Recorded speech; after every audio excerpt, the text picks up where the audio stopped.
New ইয়র্কে বন্দুক হামলার চেয়ে গাড়ি দুর্ঘটনায় মৃত্যুর হার বেড়েছে।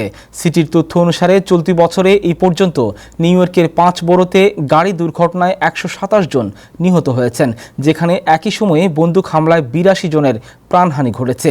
তথ্য অনুসারে গত বছরের প্রথম 6 মাসে গাড়ি দুর্ঘটনায় 42 জন নিহত হন। সিটি ডিপার্টমেন্ট অফ ট্রান্সপোর্টেশন অফিসাররা বলছেন, মেয়র এরিক অ্যাডামসের বেআইনি বন্দুক ক্র্যাকডাউনের অভিযানের কারণে গত বছরের তুলনায় চলতি বছর বন্দুক হামলার মৃত্যুর হার কমেছে 29%। তবে গাড়ি দুর্ঘটনায় প্রাণহানির ঘটনা চলছে সম্পূর্ণ উল্টো পথে। মেয়র অ্যাডামসের মুখপাত্র লিজ গার্সিয়া বলেছেন, মেয়র প্রশাসন গাড়ি দুর্ঘটনা কমাতে কাজ করছে। তিনি সিটির গাড়ির গতিসীমা ঘন্টায় 20 মাইল করার দিকেও ইঙ্গিত করেছেন।